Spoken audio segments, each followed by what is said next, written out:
Listo.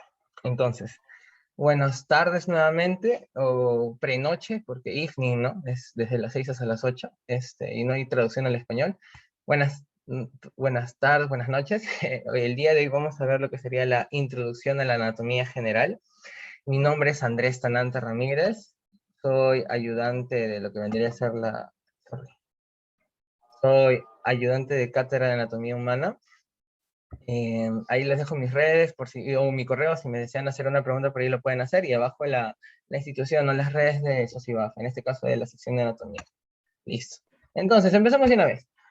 Para poder ubicarnos en lo que sería la anatomía, tenemos que ubicarnos dentro de todo el contexto, que yo sé que ustedes vienen de generales, mi base es la base 18 y somos la base experimento, así que más o menos saben que hemos visto CN, cuando antes se veía química, biofísica, y era más cool, ¿no? Entonces, ¿cómo nos ubicamos en ese patrón de niveles de organización de la materia que nos enseñaron en la pre, y bueno, luego nos lo enseñaron en CN, ¿no? Tenemos primero este subnivel, que vendría a ser el subnivel atómico. Bueno, es más, el subatómico, ¿no? Luego vendríamos a tener lo que serían los átomos, pero ya saben que ese concepto de átomo de Rutherford está mal, sino que tenemos un concepto más cuántico. Luego tenemos lo que sería el concepto de moléculas, desde las micro hasta las macro, desde monómeros hasta polímeros, y ahí vamos a tener, por ejemplo, por ejemplo, monómeros, eso ya lo van a ver en bioquímica, monómero, monosacárido, polímero, polisacárido, ¿no? Como el glucógeno, etcétera. Monómero, ácido graso, como el ácido linolénico, etcétera, polímero, lo que vendrían a ser los lípidos grandes, ¿no? Las prostaglandinas, los eicosanoides, etcétera. Eso ya lo verán en la segunda parte del año en los introductorios, que sí, sí es que se dan de bioquímica. Y luego tenemos estas macromoléculas, ¿no? Como las proteínas, que ya son mucho más grandes, en este caso. Y por último, lo que vendría a ser lo precelular, ya las organelas, que son agregados supramoleculares. Y bueno, todo eso constituye el nivel subcelular, ¿no? Todo lo que es menos que una célula. Después tenemos esto, y son células, y yo me acuerdo que habían 4 tejidos básicos, y si han visto esto, me alegraría. ¿Me dicen de qué muestra es esta imagen? ¿Alguien sabe? ¿Qué tipo de examen? No sé. ¿Alguien la conoce, la recuerda? ¿La ha visto? ¿Son células de qué tipo? ¿Nerviosas, conjuntivas, epiteliales, musculares? ¿Alguien? El Tres. interior de la boca, un muestreo. Ya. Pero de esas 4, ¿qué tipo de células sería? Es un Epiteliales, tejido muy bien. epitelial. Señales. Exacto, muy bien, porque son planitas, ¿sí o no? Parecen hojitas. Ya, muy bien, chicos. Muy, muy bien. Ahí los estoy leyendo en el chat también. Ya, entonces esas células, por ejemplo, son células epiteliales. Luego tenemos lo que sería el nivel tisular, ¿no? Ese es un corte, por ejemplo. ¿Quién me dice? ¿Corte de qué? A ver, eso ya lo verán en esto después. Oye, ¿qué órgano es? Intestino delgado, estómago, etcétera, etcétera, etcétera. ¿Quién la puede reconocer y por qué? Muy bien, intestino delgado, ¿no? Ahí se ven las células cilíndricas, la chapa estriada, las células M bajo, etcétera, etcétera. Muy bien, chicos. Después seguimos el nivel organológico, ¿no? En este caso es obvio que este es un corazón, solo que está abierto en el tabique. Y después tenemos a los órganos y sistemas, bueno, a los aparatos y sistemas, ¿no? Y acá cabe aclarar algo. A ver, ¿quién me dice cuál es la diferencia entre aparato y sistema? A ver, ¿quién me dice cuál es la diferencia? En el chat o desea abrir su micro normal, ¿ah? Lo abre. La idea es hacer esto didáctico. El origen de los órganos que lo conforman. Ya, las capas embrionarias, el origen. ¿Qué más? El aparato involucra más que un sistema, me dicen por acá. A ver, ¿qué más? ¿Quién no más? ¿Quién no más? ¿Quién no más? Las capas embrionarias, el origen. A ver, ¿quién abre su micro, por favor?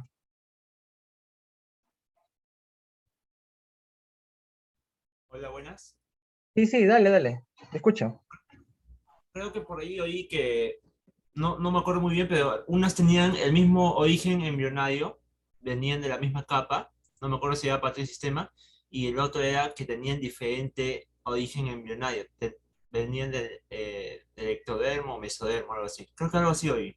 Ya, a ver, ya que tanto hablan de embriología en un introductorio de anatomía, a ver, ¿cuáles son las 3 capas embrionarias? A todos. Lo que se están hablando es porque saben, ¿no? Las capas embrionarias, ya. ¿Cuáles son las capas embrionarias? Ectodermo, mesodermo y Endodermo, endodermo. mesodermo. Ya, muy bien. Ectodermo, mesodermo y endodermo. Estamos escribiendo demasiado rápido. Muchísimos. A ver, el sistema está más integrado y presente en la misma capa. Ya. La definición que yo manejo en lo personal de lo que he leído yo son dos. ¿Ya? Hay una que es más precisa y otra que es menos precisa. La diferencia está en esto. Tenemos un aparato y un sistema, ¿ya? Entonces, el aparato tiene en común, escuchen, ¿ah? Tiene en común que hay más de un tipo de tejido, mientras que en un sistema suele haber un solo tipo de tejido. Y obviamente si es un solo tipo de tejido es que deriva de uno, ¿no? Ya sabemos, el tejido epitelial deriva de los tres, el tejido conjuntivo deriva de los tres, el tejido nervioso deriva solo de ectodermo y el tejido muscular deriva del mesodermo, ¿no? Entonces, aquí viene algo interesante. A ver, pregunta de examen de admisión. Ustedes que están todavía cachimbitos. Eh, ¿Cuál era la única célula nerviosa que derivaba del mesodermo? ¿Se acuerdan? ¿O no se acuerdan? Robin, Claro, las glías, ya. Solo para saber si recordaba, ya. Muy bien, las neuroglías, ya. Entonces, es más, la microglía, por si acaso, la microglía. Entonces, la definición que yo manejo es esto, ¿ya? Los aparatos suelen ser más de un tejido, mientras que los sistemas suelen ser un tejido. Y en base a esa definición hay solo dos. Tenemos al endocrino y tenemos al nervioso, ¿ya? Ojo, el endocrino y el nervioso. El nervioso por obvias razones, ¿no? Y el endocrino, porque es principalmente tejido epitelial. Esa es una definición. La otra es que el aparato suele tener funciones más, por así decirlo, generales, mientras que el sistema suele tener una función de coordinación. Yo me acuerdo que ustedes les han enseñado en la pre que hay dos tipos de coordinación general, ¿no? Y eso en fisio lo verán más profundo, que hay 6 tipos, hasta 7 tipos de señalización. Ojo, escuchen los términos que estoy usando, señalización. Pero a nivel de coordinación tenemos nerviosa y endocrina. Por eso solo hay dos sistemas, ¿ok? Listo, entonces borramos y vamos a seguir con esto, ¿no? A ver, la parte histológica va a constituir un microsistema, porque va a tener una organización estructural y funcional interna, mientras que los sistémicos se le va a llamar macrosistémicos. Y la pregunta es, Andrés, de estos niveles de organización, ¿cuáles estudian la anatomía?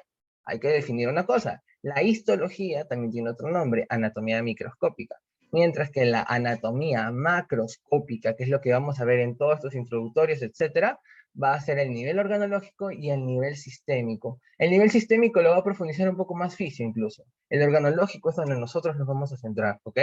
Y cuando estudiemos un órgano hay que recordar algunos puntos clave. Aquí, noten esto de acá. Primero que nada, la definición del órgano. Esta organización que voy a darles es en base, por ejemplo, a libros antiguos como el Testud, que ordenan muy bien los órganos. Primero, definir al órgano. Por ejemplo, corazón, es una bomba aspirante, impelente, etcétera, ¿no? Ya. Después de eso, suelen haber lo que serían las dimensiones, porque cada órgano tiene sus dimensiones normales y en base a eso hay patologías, cuando es muy grande o muy chiquito. Ejemplo, si el riñón es muy grande, si el corazón es muy grande. Por ejemplo, el corazón muy grande, cardiomegalia, ¿no? Y para eso yo tengo que saber, por anatomía, cuánto mide el corazón. Y, no, Andrés, pero esos números son horrorosos, es memoria, etcétera, etcétera. Pero, por ejemplo, eso sirve mucho en ecografías, en el caso del riñón, en ecocardio, en el caso del corazón. Por ejemplo, otra más, a ver, otra más. Por ejemplo, el tamaño del cerebro en centímetros cúbicos al momento del examen pediátrico, etcétera. O sea, las dimensiones que podamos tener son importantes para el diagnóstico por imagen, ¿ok?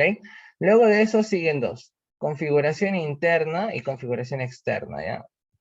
Configuración externa es todo lo que vendría a ser lo que es el órgano por fuera, todo lo que yo voy a describir del órgano por fuera, mientras que configuración interna van a ser las cavidades o estructuras que hayan por dentro, y a veces aquí algunos libros, ojo, suelen incluir histología, pero algunos, por ejemplo, en el caso del estómago, lo que vendría a ser la alfombra terciopelada de Falopio, que vendría a ser esa capa de mucosa, así se le llama, ese es el epónimo, ¿no? A todo lo que es la capa mucosa y las rugosidades que hay en el estómago, ¿ok? Entonces, eso es variable. Luego tenemos lo que vendría a ser, uno, definición, dimensiones, configuración externa, internos o micro, chicos, y de ahí podría haber alguna que otra aplicación clínica, aplicaciones, también el proceso de embriología, o sea, si quieren ya añadirle más, ¿no? Y quieren lucirse, etcétera. Aplicaciones, embriología, incluso cirugía, clínica, y etcétera, etcétera. Pero estos 4, digamos, es lo básico que tienen que ser por cada órgano, ¿no? Definición, dimensiones, configuración externa, configuración interna. Ah, y uno más. Quinto punto, relaciones. Porque como sabemos, el órgano no es que esté flotando en el aire, el órgano está relacionado a muchas otras estructuras que en cirugía, ya los que estén en quinto o los que ya han pasado quinto no me van a dejar mentir. Para yo, por ejemplo, hacer una cirugía y quiero ingresar vía transesfenoidal, yo tengo que saber por dónde estoy pasando, tengo que pasar primero por la nariz, luego el tabique, etcétera, los senos, ¿no? Y así viceversa. O por ejemplo, pregunta clásica, ¿no? ¿Qué estructuras atraviesa una punción lumbar, ¿no? Y ahí hay que mencionar la piel, tejido celular subcutáneo, ligamento amarillo, etcétera, etcétera, etcétera. Entonces, un órgano siempre está en relación a otro. A ver estructuras que lo rodeen. Eso lo vamos a ver después en los tipos de anatomía que estudiemos, ¿ok? Entonces, si ustedes recuerdan por cada órgano estos 5 puntos, ya saben bastante en sí. Ya esta parte de aplicaciones, y bueno, embriología, para algunos efectos congénitos, aplicaciones como clínicas, quirúrgicas, etcétera, ya dependerá de ustedes, ¿ok? Entonces, la anatomía que nosotros vamos a ver esta semana y que ustedes la van a ver en el curso regular, van a centrarse en estos 2 puntos, ¿ok?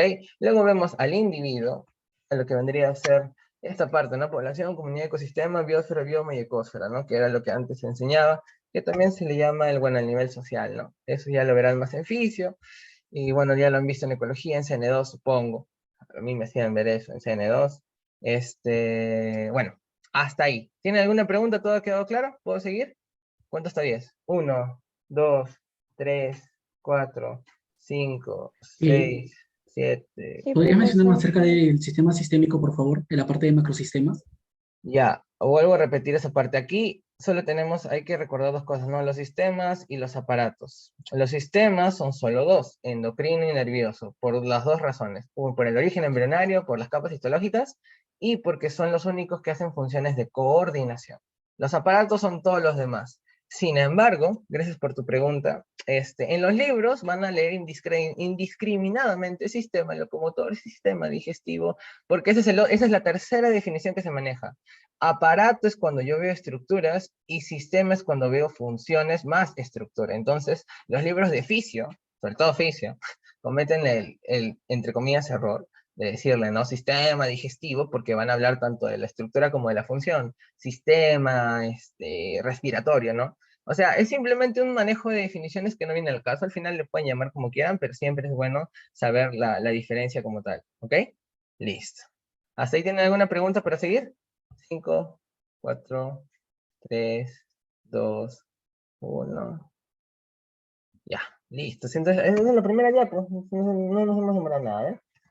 Ya, listo. Entonces ahora vamos a ver esto. La definición de anatomía. ¿Qué es anatomía? La anatomía es la rama de las ciencias biológicas. Ah, ojo, yo les he dejado huequitos en mi diapo para que puedan rellenarlos. Así que van escribiendo, ¿ya? Me avisan si hablo muy rápido para que más o menos me sigan. Entonces, es la rama de las ciencias biológicas o morfológicas que estudia la forma, la estructuración y las relaciones funcionales de lo que vendrían a ser órganos y segmentos que constituyen el cuerpo humano. La etimología viene de dónde? Viene del griego anátome, que significa cortar a través de, seccionar a través de. ¿Por qué? Porque la anatomía se conoce desde la disección. Ustedes, yo sé, a lo menos la base 19, la 20, han llevado virtual y de cierta manera ha sido un poco problemático, ¿no? Porque al final todo lo que sabemos de anatomía se sabe porque una persona en algún momento de la historia ha cortado, ha visto lo que hay adentro y lo ha escrito y se lo pasó a la siguiente generación. Por eso que en latín se dice disecare, que es dividir en dos. La anatomía es la ciencia que se conoce a través del corte. ¿Ok? Listo. Luego tenemos la historia. A ver, ¿quiénes son los padres de la anatomía antigua? Herófilo y Erasistrato. ¿Por qué? Porque fueron los primeros que tuvieron así la idea de hacer anfiteatros, ¿no? Y el tema de la disección, en este caso, de cadáveres. Mientras que tenemos después a Andrés Vesalio, mi tocayo. Andrés Vesalio vendría a ser el padre de la anatomía moderna porque revolucionó todo completamente, ¿no? Los aportes que hizo. Por ejemplo, su libro se llama, creo que, de Humanis Corporis Fabrica. Pueden buscarla, está en PDF, me imagino, pero los dibujos que hizo, el avance como tal, porque acuérdense que históricamente las ciencias estuvieron muy ligadas primero en la Edad Antigua a la exploración como tal, pero en la Edad Media hubo un retraso total, ¿no? Entonces, cuando ya está finalizando la Edad Media, llega Vesalio y rompe otra vez con el Renacimiento al renacer de la anatomía, ¿no? Luego tenemos esto. A ver, en el que te han puesto. ¿Puedes repetir el nombre del libro? Ah, ya. De Humanis Corporis Fabrica se llama, ¿ya? Si no me equivoco, si no me equivoco. Ya lo pueden buscar después, ya. Ahí, es un libro de dibujos, sobre todo, porque lo que hizo Vesalio, aparte de cortar y ir viendo, eran dibujos. Ya, entonces, atentos. Tenemos la terminología anatómica. Es algo importante. Escúchenme con mucha atención esta parte. ¿Ya? ¿Por qué? Porque en los exámenes, escúchenme, depende de la escuela en la que estén, ya esto es relativo a cada uno. Uf, qué excelente servicio. Ya han pasado el link de Wikipedia. Ya. Entonces, pero ya saben, Wikipedia no es fuente confiable. Ya, ahora sí. En la facultad, chicos, en la facultad, una estructura, como se habrán dado cuenta, puede tener varios nombres. Escúchenme esto, ¿ah? Una estructura puede tener varios nombres y en el momento del examen les pueden preguntar por cualquiera de ellos. A la Facultad de Medicina le encanta preguntar tanto por lo general como los famosos epónimos. ¿Qué es eso? Ya, veamos. Entonces tenemos esto, miren, ¿no? La terminología anatómica internacional y la nómina anatómica de París. ¿Cómo se diferencian? La terminología anatómica internacional usa las raíces en griego y en latín, ¿ok? Promueve una nomenclatura que sea sencilla, unificada y codificada, es decir, se la hace simple. Se basa en relaciones anatómicas. Por ejemplo, miren, ¿no? Es recontra sencilla. Tenemos el músculo que se encarga de jalar la úvula, que es la bolita que está en la boca, esa bolita que está al fondo en los dibujitos. No sé si han visto esta cosita, esa bolita que está en la boca, ¿ya? Entonces, es el músculo que se encarga de elevar la úvula. ¿Cómo se le llama? Músculo elevador de la úvula. Así de sencillo es. O por ejemplo, el músculo que está encima del cigomático y es el más grande de todos, cigomático mayor. El músculo que se encarga de jalar el labio inferior hacia abajo, músculo depresor del labio inferior. O sea, no se hace faltas, no se hace ningún problema en hacer la escritura, ¿no? Es la nomenclatura que ustedes tienen que manejar sí o sí, porque en el hospital, ya cuando lleven cirugía, etcétera, les van a decir, no sé, pónganse, que le señalen el canal de lo que vendría a ser el pulso, ¿no? Y ustedes tienen que saber entre quiénes se forma, y la idea de esta terminología es que todos los entiendan. Y no promueve el uso de epónimos, ¿ok? No lo promueve, porque el problema aquí es, no todos leen. Lo ideal es que todos lean y sean cultos, pero no todos leen. Y si no todos leen, no les va a estar diciendo, pónganse, ya cuando sean súper especialistas y sean neurocirujanos, ¿no? Y le dicen, ya, quiero que abordes la vena de Rosendahl. Y pónganse, oye, ¿qué es la vena? ¿Cuál es la vena de Rosendahl, no? O son traumatólogos y le dicen, cuidado que lesiones el nervio perforante de Caserius. ¿Y ustedes qué? No, pues entonces, la idea de esta terminología es que ustedes puedan hacer un panorama general, ¿ok? Y mientras tanto, la nómina anatómica de París usa raíces en griego y se destaca por el uso de los epónimos, sobre todo por los epónimos. Por ejemplo, tenemos esta estructura de acá. ¿Quién me dice cómo se llama este nervio en terminología anatómica internacional? Miren, está atravesando este músculo que va de la coracoides al brazo, o sea, el músculo coracobraquial. ¿Cómo se llamará ese nervio? Músculo cutáneo. Muy bien, Leonardo, ya, músculo cutáneo. Entonces, vamos a ver, pues. Según la terminología anatómica internacional, se llamaría un nervio músculo cutáneo, pero según la PNA, se le llama nervio perforante de Caserius. Siguiente, tenemos el cráneo.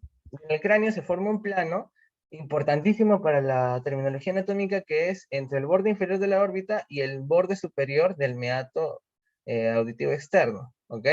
Entonces, miren, ¿ah? ¿Cómo se llamará ese nombre que se forma entre la órbita y el conducto auditivo externo? A ver, ¿quién me dice?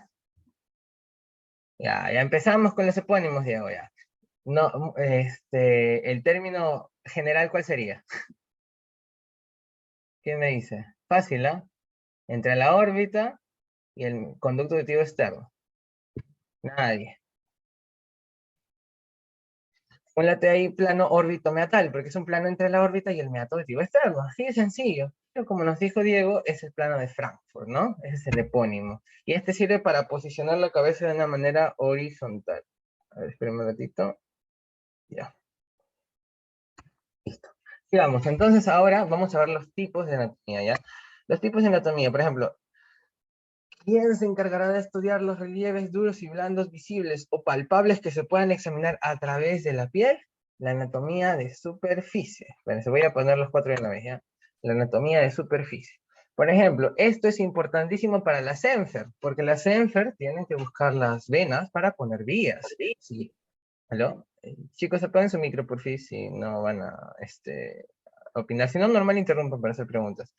Las ENFER tienen que buscar las venas, ¿sí o no? Para poner el ABUCAT, para poner lo que vendrían a ser las mariposas, etcétera, ¿no? En el caso de lo que vendrían a ser los Nutris, tienen que hacerlo el pliegue, ¿no? El pliegue tricipital, y para eso tienen que también saber la anatomía de superficie, qué músculos está atrás.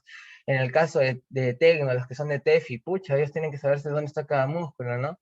Específicamente, y así sucesivamente. Así que la anatomía de superficie es importantísima, y bueno, en el caso de los de MEDI, la anatomía de superficie es importantísima para la ectoscopía. La ectoscopía es la parte de la semiología en la que ustedes pueden ir empezando a hacer diagnósticos desde los sentidos. Es ver, oír, el olfato, el gusto, etc. La primera impresión diagnóstica que tienen de un paciente, por ejemplo, si en la anatomía de superficie ven que las escleras están amarillas, o que tienen bultos en los brazos, o por ejemplo, ustedes que algunos los conozco de que son el segundo año de MEI, yo sé que toman presión. ¿Qué pasa si, por ejemplo, les pongo un caso en el CUMIS? En el CUMIS hace poco vino una señora y de la nada tenía un montón de manchas en los brazos. Yo eso apenas lo vi, dije, yo no le puedo poner mi tensiómetro porque puede ser algo infeccioso y contagio al resto, ¿no? Entonces, eh, tuve que hacer otra situación, tuve que hacer tomar otras medidas, ¿no? Para tomar la presión. Entonces, la anatomía de superficie nos va a permitir eso, ¿no? Ver las masas en el abdomen, cuando hagamos el examen de abdomen, también la palpación de ganglios, ¿no? Todas esas situaciones nos da la anatomía de superficie, así que tiene mucha importancia, aunque no lo crean. Después tenemos esto de acá, ¿no? Que vendría a ser la anatomía regional. La anatomía regional es la que estudia la configuración regional, como dice su nombre, región, chicos, región. Entonces, una región y todo lo que hay dentro de esa región, y todas las estructuras que ocupan esa región.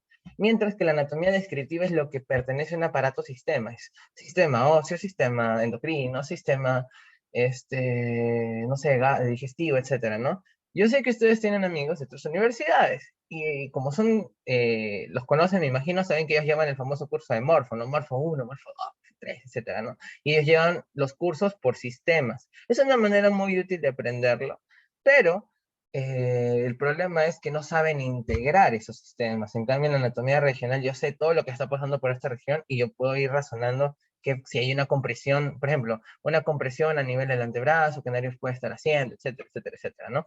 Y luego tenemos la imagen de Shingeki no Kyojin, en este corte, ¿no? Que es un corte coronal de lo que vendría a ser la cabeza. Y así como el titán colosal, ahí miren, por ejemplo, ahí veo lo que serían las estructuras, ¿no? Que están en relación entre ellas. Igualito, ¿no? Igualito, sí. Entonces, por ejemplo, acá tenemos la región de lo que vendría a ser el encéfalo, relacionada a las órbitas, relacionada a la región nasal, a las celdas de lo que vendrían a ser de los senos maxilares, a la región bucal, vemos acá los dientes, ¿no? Entonces, después de que entiendan mi referencia, esta es la anatomía topográfica. Y miren, ¿ah? Acuérdense de esto, la anatomía regional es lo que está en una región. La anatomía topográfica es lo que está entre región y región. Es como yo relacione una región con otra, ¿ok? Por ejemplo, yo puedo estudiar una región, por ejemplo, región orbitaria, el ojo, todo lo que está ahí, ¿no? Pero lo que a mí, como futuro cirujano, etcétera, yo necesito saber la relación entre las regiones, porque lo que pase, chicos, en el cuerpo, en una región, puede afectar otra. Es por eso que los tumores o los cánceres, por ejemplo, un cáncer que está en el piso de la órbita, puede llegar a infiltrar lo que sería, miren, por simple anatomía, puede llegar a infiltrar, chicos, sus cámaras, ya. A esto se lo hemos estudiado viceversa, ¿no? Puede llegar a infiltrar una rinosinusitis aquí, llega a hacer una extensión, etcétera. Una clásica, miren, una clásica. Tenemos una faringitis. Escuchen, ¿no? Tenemos una faringitis. Se complica. ¿Cómo se llama el conducto entre la faringe y el oído? ¿Quién me dice? Chicos, conducto entre faringe y oído. Muy bien, la trompa de Eustaquio, la tuba auditiva, ¿no? Ya saben, primero el nombre anatómico general, chicos, no se acostumbren a los epónimos. La tuba auditiva, también llamada la trompa de Eustaquio, ¿ya? Entonces, tenemos una faringitis. a través de la faringe, a través del trompo Eustaquio, se complica y hace una otitis media. Y atrás de ellas están las células mastoideas. Entonces después hace una mastoiditis. Y después de eso atraviesa y hace una meningoencefalitis. Todo sabiendo anatomía. ¿Ok? O por ejemplo, tenemos, no sé, así podemos hacer con varios ejemplos en general, ¿ah? Que una región contagia a la otra. Por ejemplo, otra, la vena facial drena lo que vendría a ser, tiene conexiones con el seno cavernoso, y de ahí una patología facial puede invadir a lo que sería la parte craneal, ¿no? La encefálica y viceversa. O sea, yo conociendo anatomía topográfica ya puedo ir siguiendo el patrón de una enfermedad. ¿Ok? Listo. Luego tenemos esto. Tenemos aquella que estudia las funciones focalizables de un órgano. Tenemos la que estudia la correlación entre lo normal y lo alterado, y cómo eso alterado me genera un signo o síntoma. Luego tenemos la que es el fundamento de técnicas de tratamiento invasivo, y la que usa métodos de imágenes, ¿no? Entonces, la primera, ¿cómo se llama? Uy, bueno, la segunda es la anatomía clínica, ¿no? La anatomía clínica es la que estudia la correlación entre estructura anatómica alterada y el signo. Esto es importantísimo para semiología. Ustedes no pueden llevar semiología bien sin saber anatomía. ¿Ok? ¿Por qué? Por ejemplo, en la prueba de Tinel y en la prueba de Fallen, yo trato de comprimir el nervio mediano, y si está sensible, genera dolor. Y esos son signos de lo que vendría a ser el síndrome de túnel de Carpiano. ¿Ok? ¿Cómo yo puedo ir justificando? Por la anatomía. Luego tenemos lo que vendría a ser la anatomía imagenológica, y en este caso esta es la que relaciona las imágenes, ¿no? Como ustedes saben, ya la clínica siempre manda. Ojo, hay de ustedes que en San Fernando piensen que la clínica nunca manda. Ustedes siempre tienen que ir ya teniendo un ojo clínico, su pensamiento diagnóstico, y recién de ahí, después, mandan los exámenes auxiliares de laboratorio, placas, funciones, etc. Si ustedes hacen primero, hoy no sé qué tiene el paciente, voy a mandarle una radiografía, voy a mandarle un examen de sangre, voy a mandarle un examen de orina, no son médicos. Eso no es ser médico, chicos. Y así hacen varias otras universidades. Es algo que nos distingue mucho a nosotros. Primero tienen que tener una presunción diagnóstica, y después, en base a eso, ya pueden ir viendo, ¿no? Cuál es cuál es el porqué de las cosas. Así que, en este caso, el famoso curso de DPI, yo sé que ustedes conocen DPI por desaprobado por inexistencia ya. DPI tiene otro significado: diagnóstico por imágenes. Es un curso que van a llevar ahora en tercer año, y es full anatomía. Cuando yo lo llevé, estaba recontrapaseándome feliz, porque lo que preguntaba cosas que eran anatos. Así que, por ejemplo, aquí yo puedo hablar de los ventrículos laterales, de lo que vendría a ser el cisura ciliio, el lóbulo temporal, etcétera, ¿no? Lo que vendría a ser el cerebelo. Miren, todo se ve en anatomía, el puente, etcétera, etcétera, etcétera. Acá yo veo una masa, o bueno, esto es una resonancia, así que es una zona hiperintensa, ¿ya? Hay 4 imágenes importantes: las radiografías, las tomografías, las resonancias y las ecografías, ¿no? La más fácil generalmente son las radios. Las tomos y las resonancias ya van a ver para qué cosa es cuando lleven el curso como tal. Y las ecografías, que es lo más trancas de ver, a lo menos para mí, siempre te dicen de dónde es. Y ya a partir de eso ya puedes ir pensando, ¿no? ¿Qué órgano es? Por ejemplo, se hacen bastantes ecografías de vesícula, también se hacen ecografías ahora de lo que vendría a ser abdominales, las ecografías ginecológicas, ¿no? Que ustedes deben conocer. Luego tenemos la anatomía funcional y la quirúrgica, ¿no? Específicamente, cirugía sin anato no es cirugía. Y en la parte de fisio, de cierta manera, también depende de la anatomía, ¿no? Porque no pueden estudiar una función sin su estructura. Y luego tenemos lo que vendría a ser el sistema de referencia anatómica. ¿En qué consiste el sistema de referencia anatómica? Es el conjunto de conceptos cuya finalidad es unificar toda la descripción. Es decir, el ABC nivel pollito de lo que ustedes deberían saber como mínimo antes de llevar el curso de anatomía y antes de llevar cada capítulo. ¿Ok? Entonces, primero que nada, la posición anatómica, la orientación anatómica, el plano y ejes de orientación, los movimientos corporales, los planos de disección, las cavidades y las unidades estructurales. ¿Ok? Listo. Entonces, empezamos de una vez. La posición anatómica. La posición anatómica, como ven aquí, la posición de estudio que vamos a tener es esta. 1. Tiene que estar en bipedestación. 2. La cabeza erecta sin desviación, el famoso plano de Frankfurt, que ya lo hemos visto. 3. Ojos abiertos y mirando al frente y al mismo nivel. 4. Brazos verticales y paralelos. ¿Ok? Brazos verticales y paralelos. en supinación, es decir, palmas hacia adelante.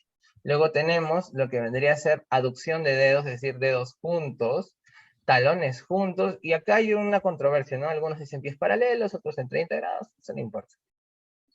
Esa es la posición anatómica en la que debemos describir cualquier cosa. Así ustedes tengan el cadáver echado, la cabeza es superior a los pies, no es, está más a la derecha, más a la izquierda, no. Empiecen a hablar con propiedad, ¿no? Ya salí de generales, ya salí de lo que era hueveo, así que ahora sí tienen que empezar a ser médicos formales, ¿no? Entonces, siempre cuando describan algo, acuérdense, porque cuando vean el cadáver, lo más probable es que ustedes sí vuelvan a tener acceso al anfiteatro en algún momento. Acuérdense que siempre tienen que imaginarlo en posición anatómica. La espalda no es inferior al pecho, no, es posterior, sobre todo esas estructuras, ¿ya? Luego tenemos esto, la posición de decúbito. La posición de decúbito es estar Marty, echado. ven. Chicos, su micro, porfa. Ya está, ya la muteé. Baneada. No, mentira, muteada nomás. Entonces, la posición de decúbito es estar echado. Entonces, yo les doy un tip. El tip es lo que toca el suelo define cómo se llama. Entonces, por ejemplo, tenemos el decúbito supino o decúbito dorsal, porque lo que está tocando el suelo es la espalda. Luego tenemos el decúbito ventral o el decúbito prono, ¿ok? Supino o dorsal. Y luego tenemos el decúbito prono o decúbito ventral. Listo. El decúbito lateral es muy importante. Sé que llevó CIP, así que ya saben que esa es la posición en la que hay que poner a un paciente que se está convulsionando, evitando, agarrando la cabeza, no siempre, ¿no? Tiene muchas aplicaciones, sobre todo para evitar que se ahogue, ¿no? Con su vómito, etc. Así que eso es lo más importante, sobre todo estos criterios, ¿ya? Para definir la posición anatómica. Y ya, ese es el primer punto. Segundo punto. Antes de pasar al segundo punto, hay que recordar que el cuerpo en general se compone de componentes. Se compone de componentes, XD. Tenemos un componente axial y tenemos un componente apendicular, y en base a eso se va a definir el sistema óseo, el sistema muscular, etcétera, ¿no? Ya sabemos por inicial que hay cabeza, hay cuello, hay tronco, hay miembros. Hay de ustedes que pongan extremidad en la facultad, los recontrafunan, no pueden poner extremidad. Extremidad es la parte de un huesito, que es la más extrema, por eso se llama extremidad. Por ejemplo, aquí tenemos una extremidad proximal, una distal, y al centro está lo que vendría a ser el cuerpo, el hueso, ¿no? Y eso sobre todo aplica para huesos largos. Eso es extremidad, nada de extremidad superior, extremidad inferior, ¿ah? Funados, en serio. Así que las extremidades también tienen otro nombre, se les llama epífisis, mientras que el centro se le llama diáfisis, por si acaso, y la zona de transición, metáfisis, ¿no? Listo. Entonces, entonces tenemos que en el tronco tenemos subpartes, ¿no? Tenemos el tórax, tenemos el abdomen y la pelvis. Tórax, abdomen y pelvis. Miren, todos esos capítulos los vamos a ver después. Y en la pelvis también hay una subregión que se le llama el perineo, que ya la veremos en el capítulo respectivo. Acuérdense, alerta de spoiler, este es un término que vamos a definir después. Y todo lo que está atrás se le llama dorso, ¿ok? Dorso. Nada que espalda, dorso. Luego tenemos en los miembros superiores y en los miembros inferiores la unión de la famosa cintura. Tenemos una cintura escapular y una cintura pélvica, ¿ok? Cuando dicen fractura de cadera, es fractura de miembro inferior. La cadera pertenece al miembro inferior, ¿ok?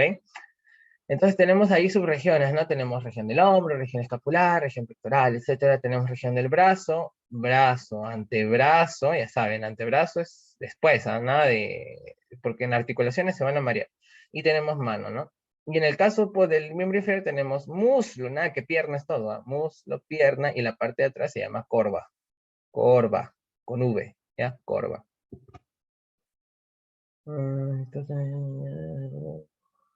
Sorry. Estaba leyendo un mensaje. Ya, entonces tenemos los miembros superiores y los miembros inferiores, ¿no? Mañana vamos a ver el miembro superior al modo de recuperación. Listo. Segundo punto, orientación anatómica. Esto se define en base a opuestos. Si algo es superior, es porque está más arriba. Entonces se le va a llamar superior, craneal o cefálico, y abajo se le va a llamar inferior, caudal o podálico. Son los sinónimos que van a encontrar. Luego tenemos igual, ¿no? Posterior o dorsal y anterior o ventral, porque en el posterior está el dorso o la espalda y anterior está el vientre. Luego tenemos esto de acá. de un lado al otro vamos a ver que se llama lateral y al centro es mediano. Pero el que esté en la línea media se le llama medio. Tengan en cuenta eso. Por ejemplo, miren, mis orejas son laterales a mis ojos son mediales a mis orejas. O sea, siempre tienen que decir A es el término X, respecto a B, ¿no? Entonces, por ejemplo, practiquemos. Mi nariz es más superior o más craneal o más cefálica que mi boca. Mi boca es más inferior caudal o podálica que mi nariz. Así de sencillo es. Mi nariz es más anterior o ventral que mi nuca. Y sucesivamente, ¿no? Luego tenemos esto, proximal y distal. Proximal y distal no es lo mismo que lateral y medial. Proximal y distal están en referencia al eje central del cuerpo. ¿Quién está más alejado y más cerca? Sobre todo esto se aplica en miembros, ¿ya? Por ejemplo, mi mano es más distal que mi codo. Mi codo es más distal que mi hombro. Es decir, cuán esté alejado del punto de unión al cuerpo, al eje axial, ¿ya? Sobre todo aplica ahí. Y tenemos esos términos. Miren, ¿ah? Lateral, medial no es lo mismo que externo e interno. Se usan como sinónimos, es cierto. Se usan incluso desde la facultad, es cierto, pero no todo lo que es cierto está bien, ¿ok? Entonces, externo e interno por sentido común se refieren a una cavidad, se refieren a un espacio en el que tengo que estar o adentro o afuera, así de sencillo. Entonces, por ejemplo, mi ojo es interno a la cavidad orbitaria, mi lengua es interna a la cavidad bucal, ¿ok? Entonces, más o menos así funcionan. Entonces, miren, siguiendo esa línea, ¿está bien decir rotación externa o rotación interna? No. Es rotación lateral o medial porque se está alejando o acercando al eje del cuerpo. No se debería decir, pero se dice. Y yo como docente ahorita para ustedes, tengo que decirle todo lo que les puede preguntar la facultad, ¿ok? Lo va a usar como sinónimo, pero no está bien. Luego tenemos superficial y profundo. Pregunta de CIPA, en general también de curación de heridas, etcétera, ¿no? ¿Cuál es el plano anatómico? Y eso lo vamos a ver después, que se encarga de definir cuándo una herida es superficial y cuándo una herida es profunda. A ver, ¿quién me dice de los que están atentos? Vamos, chicos. Ya, Nicolás me dice poneurosis. ¿Alguien me dice lo mismo o está en contra? Coronal, Chicos. Sí, sí, ¿abriste tu micro? Dime. coronal, Repite, porfa. No te escuché bien. plano coronal, Ya, no. Otra persona. ¿Están de acuerdo con Nicolás? ¿Están en contra? ¿Quién me dice? ¿Quién me dice? Plano axial, ya chicos, no me refiero a los planos en general de lo que vendrían a ser orientación, ¿ah? Me estoy refiriendo a los planos de disección. Así que, para aclarar eso, mejor seguimos avanzando. Términos de relación son esos. Términos de relación son estos de acá, ¿ya? Se les dejo todos los sinónimos disponibles. Hay más, hay más. Planos y ejes de orientación tenemos estos de acá. Tenemos el plano coronal, tenemos el plano sagital y tenemos el plano transversal. Entonces, plano coronal es aquel que como una corona va escuchen, ¿ah? De lado a lado y de arriba a abajo. De lado a lado y de arriba a abajo. Entonces va así. ¿Ok? Un plano sagital va de adelante hacia atrás y de arriba hacia abajo. Va así. Mientras que un plano transversal va de lado a lado y de adelante hacia atrás. ¿Ok? Más o menos tienen que jugar con eso porque a veces la facultad preguntaba así, me acuerdo antes. Por ejemplo, en el caso de acá, fácil, ¿ah? Tenemos estas tres secciones. ¿Quién me dice qué corte, porque también se le puede decir corte, es la primera imagen, la número 1, es coronal, sagital o transversal? transversal. Transversal. Claro, ¿no? Es transversal, porque acá veo la parte nasal y atrás veo la parte del cerebelo y además veo oído y oído. Entonces, está yendo de adelante hacia atrás y de lado a lado. Muy bien. Clave de la 1 es transversal. Clave 2, hagas la segunda imagen, ¿qué cosa es? Coronal. Ya. ¿Alguien más? ¿Están de acuerdo o están en desacuerdo? ¿También es Sí. coronal? ¿Qué dicen? ¿Qué dicen? Claro, pues chicos, muy bien. Y por ejemplo, ¿ahí qué puedo ver? Ahí yo veo a los músculos, veo a lo que vendrían a ser a ver, ¿quién me dice que es esto blanquito que está acá? Ya, porque es fácil decir coronal. Pero a ver, ¿quién me Ese dice no- que es eso blanquito? El tálamo, creo. No, ala, no, tranqui, tranqui. Está chiquito todavía, está chiquito. No, eso blanquito, ¿qué vendría a ser? Eso que separa entre el cerebro y el cerebelo. Ah, el hipocampo. Nada, no. No, no, Nada. Bueno, ya, ¿qué cosa es? Son los senos que están, son senos durales que están yendo por ahí, ¿ya? La madre. Ya, sorry, estaba leyendo un mensaje. Ya, son senos que están yendo por la tienda del cerebelo, ¿ya? Ya, luego lo veremos, ya. Chale, F. Ya, y 3. ¿Qué corte vendría a ser el tercero? A ver, vamos a leer el chat. Sagital. Digital, Muy bien, sagital. Claro, pues chicos. ¿Quién me dice qué significa sagita en Flecha. latín? Flecha. Entonces, ¿cómo van las Flecha. flechas? De adelante hacia atrás, ¿no? Y de arriba hacia abajo. Entonces, por eso se le llama sagital. Los planos parasagitales son planos que son paralelos. ¿Ok? Son planos paralelos. También se le puede decir sagitales a secas, pero hay gente que es exquisita. ¿Ya? Y luego tenemos esto, miren. Hay órganos que específicamente tienen un eje de dimensión mayor y luego hay uno perpendicular a él. Entonces, en base a eso usamos estos dos términos adicionales, planos de orientación específicos, el longitudinal y el axial. Ojo, son planos de cada órgano. Yo sé que generalmente usan indiscriminadamente este sinónimo, ¿verdad? Transversal con axial. No es del todo correcto, pero por así decirlo, como el cuerpo también tiene su eje principal y su eje que lo corta, el sagital vendría a ser una especie de longitudinal y el transversal vendría a ser una especie de axial. Por eso usan esos sinónimos, pero no es al 100% correcto. Eso aplica más para cada órgano, ¿ok? No es lo adecuado usar ese término a nivel específico. Dime, ¿tienes alguna pregunta? Ya, nada, asumo que nada. Ya, listo, sigamos. Luego tenemos los movimientos que vendrían a ser los corporales, ¿no? Y tenemos estos primeros. Tenemos los movimientos de flexión y extensión.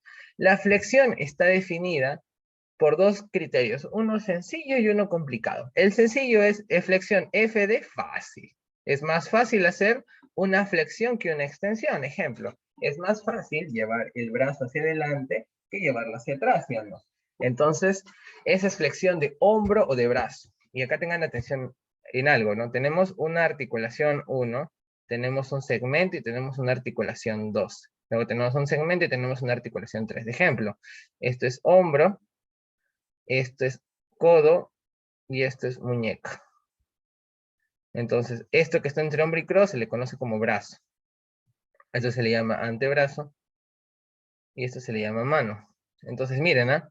El movimiento que se da aquí se le llama flexión de hombro o flexión de brazo. Eso que están viendo ahí es una flexión de hombro o de brazo. Si yo moviera mi codo, eso se llama flexión de codo o flexión de antebrazo. Esto no es flexión de brazo, por si acaso. Esto no es flexión de brazo, esto es flexión de codo o de antebrazo. Es lo que inmediatamente le sigue. Y por último, esto de aquí es flexión de mano. Espérense. Como Spider-Man, ¿ya? Esto es flexión de mano hacia arriba y extensión de muñeca, ¿no? Flexión de muñeca, flexión hacia arriba, extensión hacia afuera. Entonces, esto pasa, ¿por qué? Porque los miembros están rotados de una manera diferente. Mientras que en el caso del miembro superior, la flexión es hacia acá, tenemos aquí una persona. En el caso del miembro inferior, la flexión, este es el tronco, ¿ya? La flexión es hacia atrás, mientras que aquí es hacia adelante. ¿Ok? Eso es porque hay una rotación como tal. Acá tenemos el cuerpo, como un perrito, ya voy a dibujarlo como un perrito. Entonces, uy, terrible. Me han botado el zoom. F, pi, pi, pi. Bueno, ya, todavía se puede seguir grabando. Entonces tenemos esto, miren, ¿ah? Mientras que esto rota hacia arriba, esto rota hacia abajo. Por eso que la flexión en este caso, todo lo que es flexión es adelante y la extensión es atrás, mientras que aquí es al revés, la extensión es adelante y la flexión es atrás. ¿Ya? Segundo punto, tenemos otro movimiento primario, la aducción y la abducción. La aducción es, digamos, alejarlo de la línea media y la abducción es alejarlo y la aducción es acercarlo.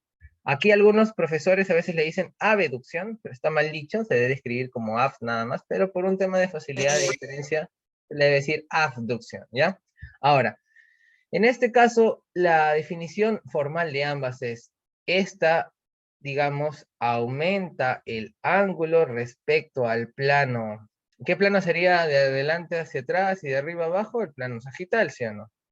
Y esta disminuye el ángulo respecto al plano sagital, mientras que aducción y abducción es, esta disminuye el ángulo en el plano coronal y esta aumenta el ángulo en el plano coronal. Y ya está. Y luego tenemos estos de acá, ¿no? Rotación lateral y rotación medial. Rotación lateral es aumenta el ángulo en el plano axial o transversal y la medial la disminuye en el plano axial. Listo. Así de sencillo, es decir, van a ver cómo gira uno y gira el otro, ¿no? Estos 6 son los movimientos simples, primarios o básicos, ¿ok? También se puede decir dorsificación de la muñeca a la flexión de la muñeca, ¿sí? Normal, no hay ningún problema. Luego tenemos esto, ¿ya? Tenemos la supinación y la pronación. En el caso de la supinación es llevar la mano hacia arriba y la pronación llevarla hacia abajo. ¿Dónde se da el movimiento? Pregunta examen. En el codo. Ya, pregunta para ustedes. ¿Qué articulación me genera esto? Supinación y pronación. ¿Entre qué estructuras? ¿Quién me dice? Radio y cúbito. No. ¿O sí? Está bien.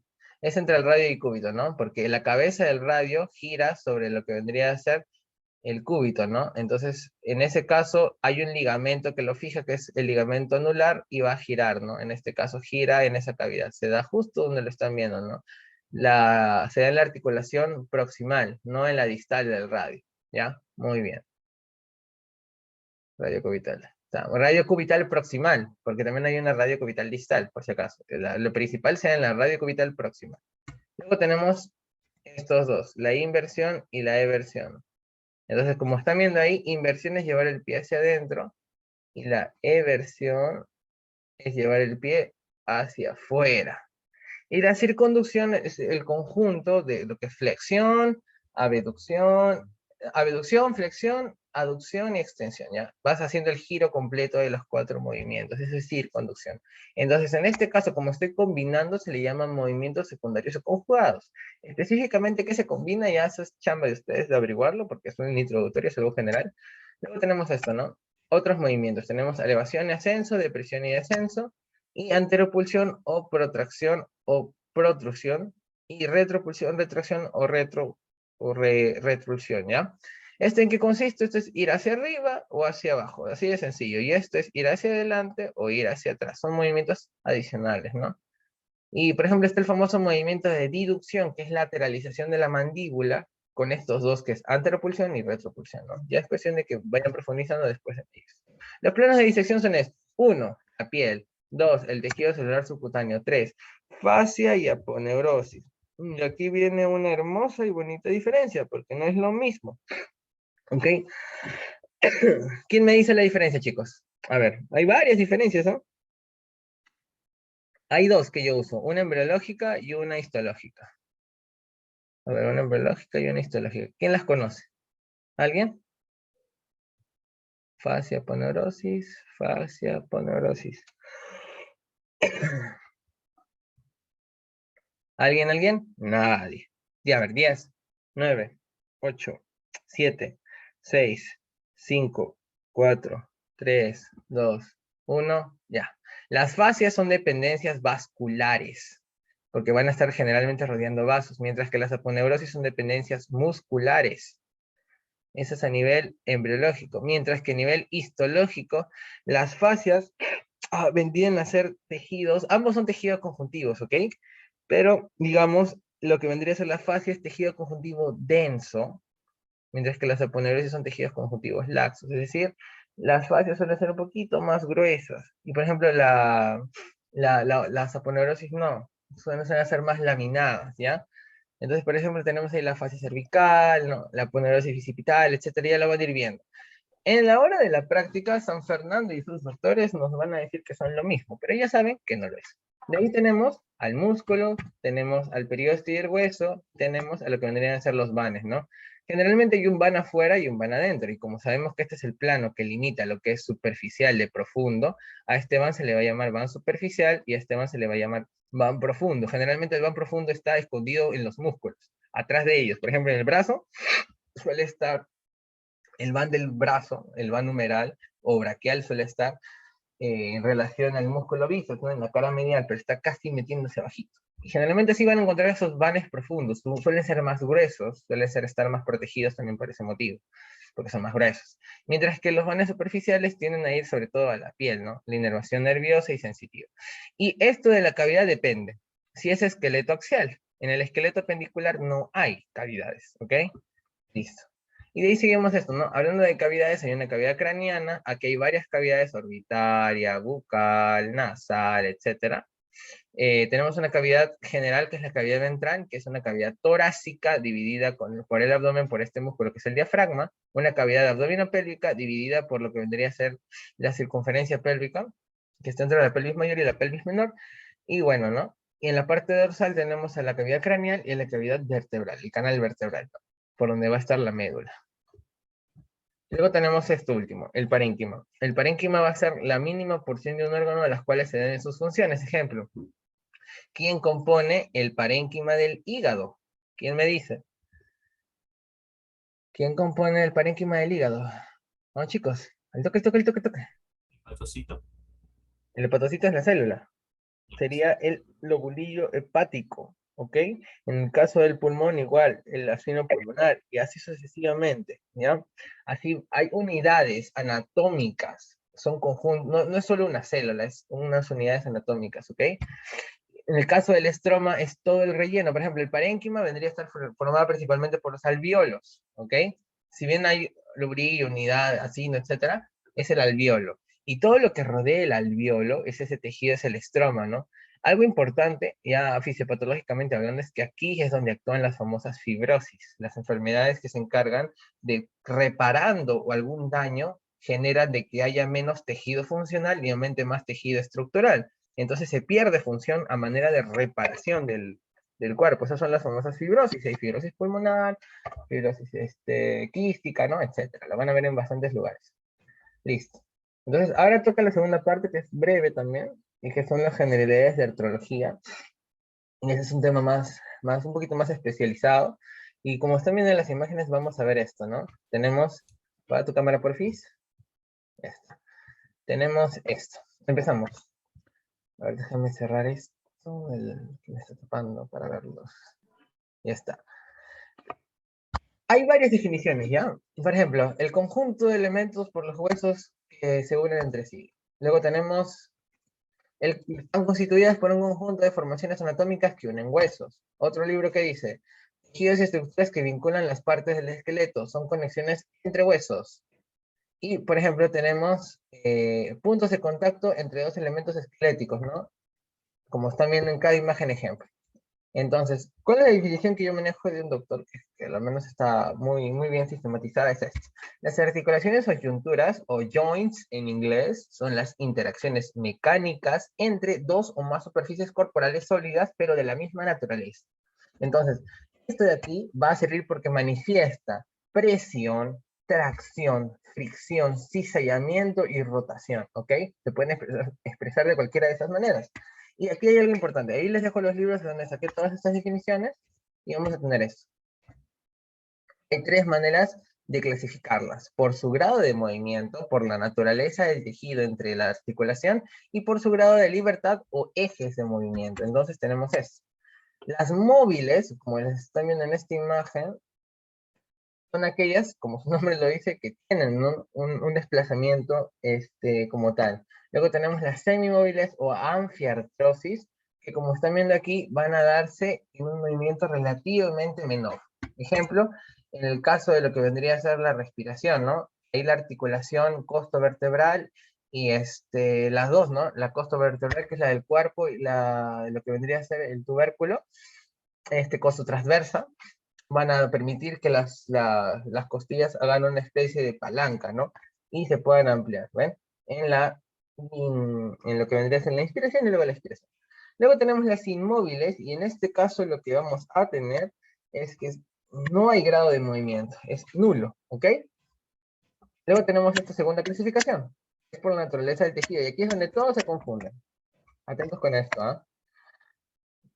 Si presentan una continuidad, es decir, están seguiditas, seguiditas, seguiditas, seguiditas, se les va a llamar sinartrosis. Y si tienen una cavidad articular y entre una y una hay un espacio de separación, se le llama diartrosis, ¿ok? Las diartrosis son las más importantes del cuerpo. Ahora, hay otra manera de clasificarlas. Si no hay cavidad y los une un tejido conjuntivo, se les llama articulaciones sólidas. Pero si están separados por una bolsa como tal, con una cavidad, ven, como están en esta imagen, ¿no? Aquí está seguidita, seguidita por ese tejido como tal, vendría a ser una articulación sólida, mientras que en este caso tenemos una cavidad articular en la que las estructuras están completamente separadas, ¿no? Tienen cartílagos y todo, pero están separadas. Luego tenemos lo que vendría a ser, sí, ¿qué cosa hay en medio de ellas? Si hay un tejido fibroso, sin fibrosis. Si hay un tejido cartilaginoso, articulación cartilaginosa. Y si hay un líquido sinovial en una cápsula, es diartrosis o también llamada articulación sinovial, ¿no? Entonces, ¿qué sería una diartrosis o articulación sinovial? Pregunta de examen. Es una articulación discontinua con una cavidad que está separado por ella y que tiene líquido dentro. ¿Ok? Todos esos criterios es para definir una diartrosis o articulación sinovial. De ahí tenemos lo siguiente. Hay que recordar esto de acá. La sinartrosis son estructuras que están por la unión entre huesos, estructuras articuladas por tejido sólido o semisólido. Y tenemos estas, ¿no? Los subtipos. Sinostosis, sin fibrosis y las cartilaginosas. Y aquí les dejo este ejemplo de acá. Tenemos sinostosis, que es cuando los huesos se han soldado así bien fuerte. ¿Qué huesos conocemos que se soldan? El clivus en el esfenoides y el occipital, y lo que vendría a ser el sacro, ¿no? Que ya están bien solidificadas. Casi todas las articulaciones llegan a ser sólidas con la edad, ¿ok? Llegan a ser sólidas con lo que vendría a ser la edad, ya el proceso de degeneración, etc. Luego tenemos lo que vendría a ser las fibrosas, y ahí tenemos las suturas, tenemos la sindesmosis, tenemos las membranas interiosas y las gonfosis, ¿no? La gonfosis es la típica articulación que preguntan en Sanfer, que es la articulación entre diente, entre la raíz del diente específicamente y el alvéolo. Otras articulaciones así bien maleadita es la esquindilesis. La esquindilesis es entre la esfenoides y el vómero. Ahorita las vamos a ver. Y las articulaciones en cartilaginosos se dividen en sincondrosis, cartílago epifisiario, que es para la metáfisis, y la sínfisis, ¿no? La sínfisis suele ser un poco más duras en general. Ahí sigamos con eso. Entonces, por ejemplo, en este caso, vamos a hacer una especie de práctica. Aquí, por ejemplo, ¿qué huesos son estos dos? A ver, ¿quién me dice? A ver, chicos. ¿Quién me dice quiénes son esos dos? ¿Qué huesos son esos dos que están viendo ahí? Fácil, ¿ah? Facilito. Chicos, aló. No han visto, porfis. ¿A cuál se refiere? No, no veo por Ya, a esta. Uno. ¿Qué huesos son? Esfenoides. Ya, el de arriba. ¿Y el de abajo qué hueso es? occipital. Exacto, muy bien. Entonces, esa articulación, por ejemplo, ya es una sinostosis. Aquí miren, está tan solidificada que no se llega a ver una transición entre uno y otro. Y eso cuando lo veamos en la práctica, los que tengan la suerte de hacerlo y los que no, ya lo verán en el curso regular de Nato, van a ver que está bien sólida. Otro acá, ¿no? El sacro. ¿Acaso pueden ver estas divisiones? No, ¿verdad? Luego tenemos este de acá. Estas son las famosas suturas, ¿no? A ver, este es el hueso frontal, estos son los dos parietales, y este es el occipital, ¿no? Ahí tenemos suturas que son aserradas, etcétera, etcétera. Ya. ¿Quién me dice qué tipo de articulación es este de acá? Este es el número 3. Esta y esta, todo es lo mismo. Chicos, ¿quién me dice? ¿Qué hueso es ese? ¿Qué articulación sería, en todo caso? Aló. Esa que está en el número 3. A ver, chicos, repito, ya para terminar. Este es el pico del esfenoides, este es el vómer, por lo tanto, esta es la articulación, la rarita. ¿Se acuerdan que les dije, no? Había una feíta, que es la esquindilesis. Ya, esa es la esquindilesis. Y luego tenemos este de acá, ¿no? Que está entre lo que vendría a ser los alvéolos. Miren cómo la raíz del diente se mete al hueso maxilar y a la mandíbula. que esta articulación de acá tenía un nombre, y eso les dije, porque eso siempre viene en Sanford. ¿Cómo se llama esa articulación que ven acá? Confusos. Gónfosis. Ya. Gonfosis. Muy bien, gónfosis, ya, díganle gónfosis, ya, para que se escuche más bonito. Y luego tenemos esto que son los famosos ligamentos, ¿no? Que son tejido conjuntivo de soporte. En este caso, este tejido conjuntivo de soporte, ¿cuál es el nombre en latín de los ligamentos? En este caso, desmo. Entonces estos vendrían a ser sindesmosis. Así de sencillo. ¿Ya? Y por ejemplo, este de aquí también vendría a ser una sindesmosis de subtipo membrana interósea, porque es una membrana que está entre hueso y hueso. Hay dos membranas interóseas en el cuerpo. ¿Quién me dice? ¿Entre qué huesos? A ver, ¿quién me Radio dice? Ya, radio y cúbito. ¿Y cuál es la otra? Una y tibia.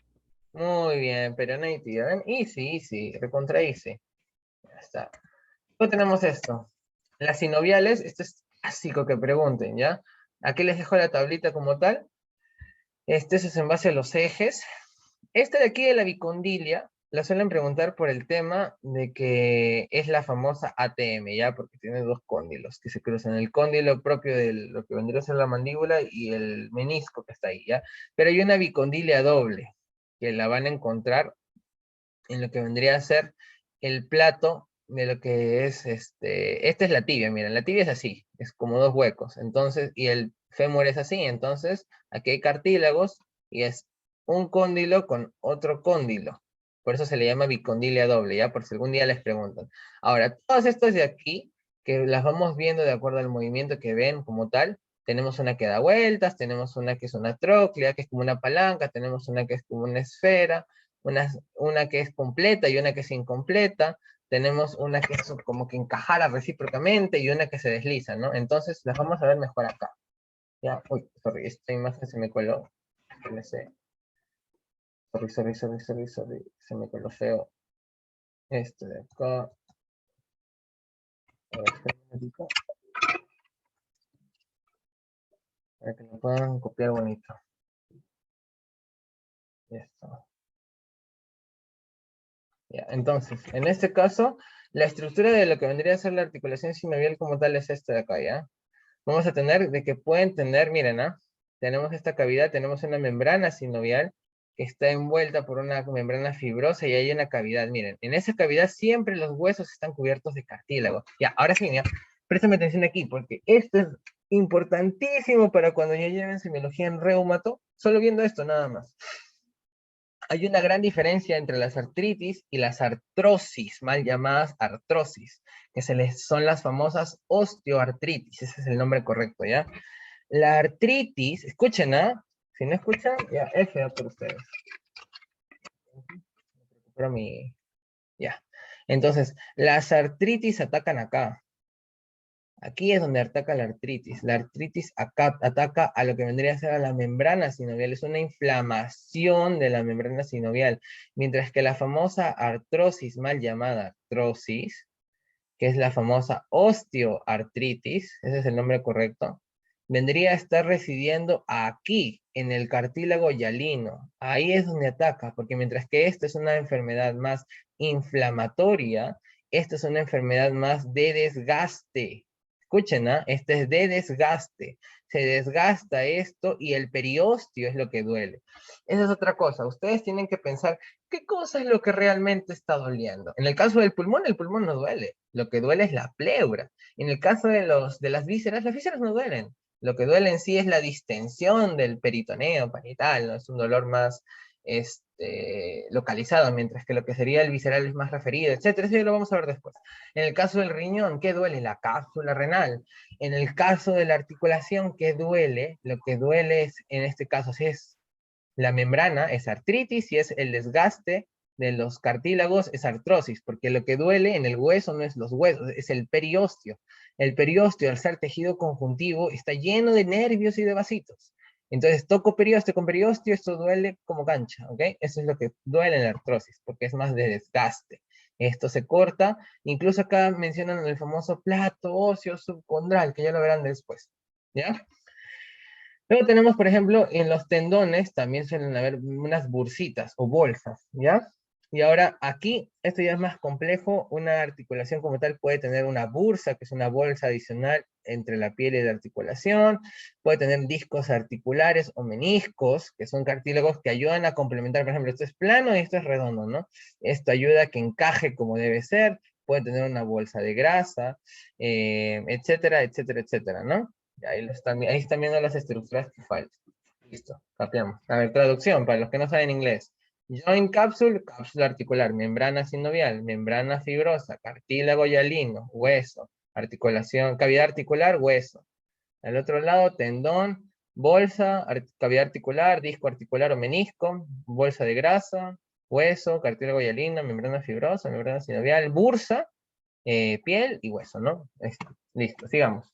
Ya para terminar, tenemos esto, ¿no? Los grados de libertad o eje de movimiento. Están interpretadas como ejes ortogonales en los que se va a dar el movimiento como tal. Entonces hay varios ejes. Tenemos las articulaciones uniaxiales que solo se desplazan en un eje, las articulaciones biaxiales que se desplazan en dos y las multiaxiales que se desplazan en más de dos. Y las sinoviales cumplen que se desplazan en varios ejes. Entonces la troclear tenemos que, por ejemplo, miren, ¿no? Se desplaza en este eje. Tenemos aquí, por ejemplo, el brazo, ¿no? Al hacer esto se está desplazando sobre un solo eje, la troclear, gínglimo o polea. También tenemos la trocoide o cilíndrica, ¿no? Porque está dando vueltas, ambas dan vueltas sobre un eje. Por ejemplo, en este caso están dando sobre este eje y en este caso están dando vueltas sobre sí mismo, ¿no? A modo de cilindro. Luego tenemos la condilia, la elipsoidea, que hace un movimiento de anterior, posterior, ventral y lateral.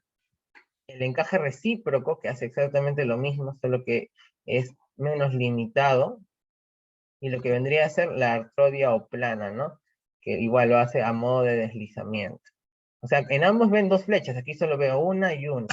Y en el caso de la única que tiene tres flechas, es la enartrosis esferoidea. Entonces, en este caso, esta hace flexión, extensión, abducción y aducción. Igual, esto hace las cuatro, pero se le agrega lo que vendría a ser la circunducción. Y en este caso, esta hace las cuatro, pero solo como deslizamiento.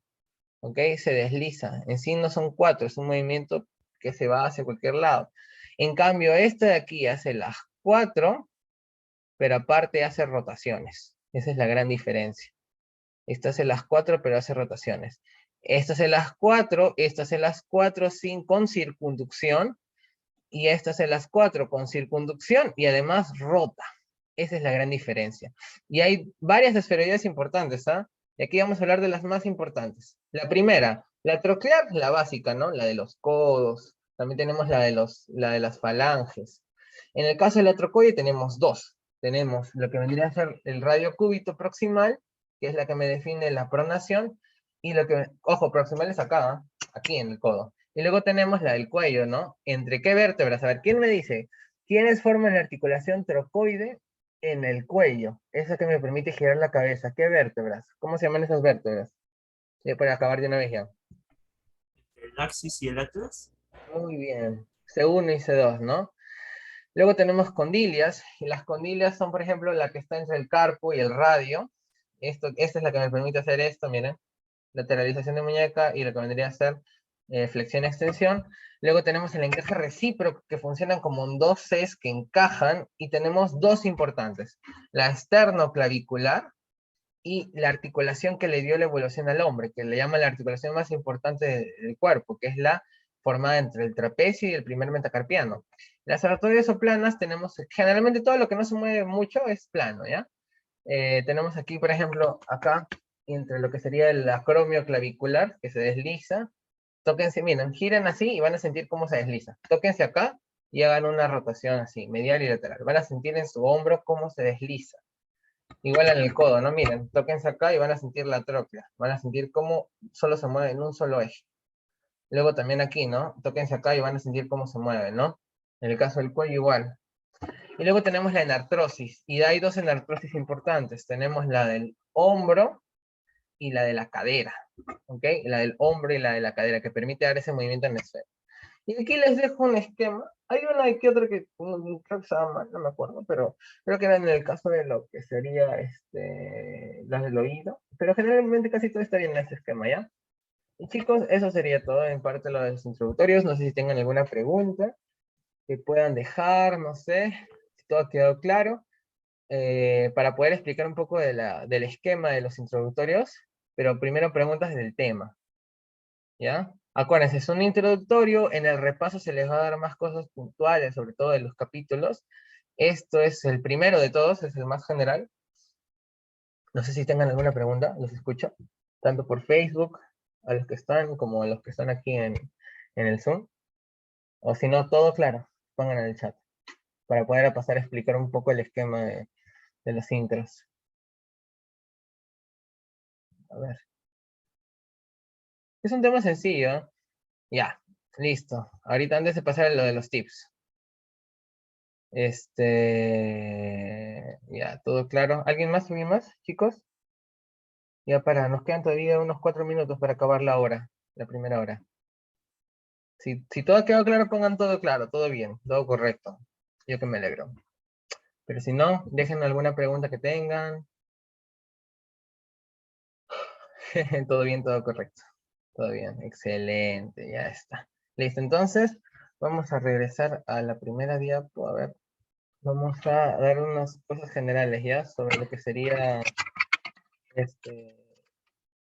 esta guía. Ya la tienen impresa. Yo más tarde les estaré pasando la de miembro superior. A modo general, gracias por prestar atención, chicos. ¿Cómo estudiar anatomía? Yo les recomiendo que estudien cada capítulo de manera diferente, ¿ya? No se estudian los capítulos, por así decirlo, todos se estudian igual. Cada capítulo se estudia de manera diferente. Tienen que hacer siempre algo así como esto, miren, ¿ah? Empiezan con lo que sería... A ver, mi tableta gráfica. ¿No puedes poner la diapo 5, por favor? Me faltó apuntar uno. Ya, a ver, espérate. La diapo 5 dices, ¿no? Ya, a ver, espérate. Ya, esta es la diapo 5. La 6, por favor, la 6. Ya, ya. Eso es lo que decía la diapo 6, ¿ya? Ay, gracias, ya lo vi, gracias. Ya, si les faltó copiar, avisen. Ese pepetón. Claro, pero yo lo pasé por el WhatsApp, ya. A los que están en el grupo de WhatsApp, esa es otra cosa. Ustedes no leen bien, chicos. Ustedes no leen bien, porque en el formulario de inscripción en el que, entre comillas, ustedes están, al final había un link de WhatsApp. Ojo, yo sé que colapsó, pero copié todos, copy y pega los correos que ustedes dejaron, y a lo menos a la mayoría sí le he llegado. ¿Ok? Así que, si no, normal me escriben a mi número por interno para agregarlos al WhatsApp, como tal, sin ningún problema. Pero ya, escríbanme normal al interno para que los agregue. Me toman un screenshot de que han estado en la clase y normal yo los agrego, ¿no? Al menos el grupo 2, que todavía creo que quedan como 50, 30 espacios. Ya. Para allá, ¿qué dice? ¿Qué dice? Dentro del Drive hay otra PPT. ¿Así? Yo no he subido nada. Ya, a ver, vamos a revisar el Drive ahorita, justo con ustedes. A ver, yo les pasé, espérenme para dar algunas indicaciones generales. Espérenme un ratito. Ejecutiva. Ustedes por la base 21. Archivos compartidos. Ya, miren, en lo que es archivos compartidos, está el syllabus, está... A ver, voy a volver a compartir, ¿ya? Ya, me confirman si se ve. Te voy a dejar de grabar, ¿ya? De una vez ya. Si no hay más preguntas.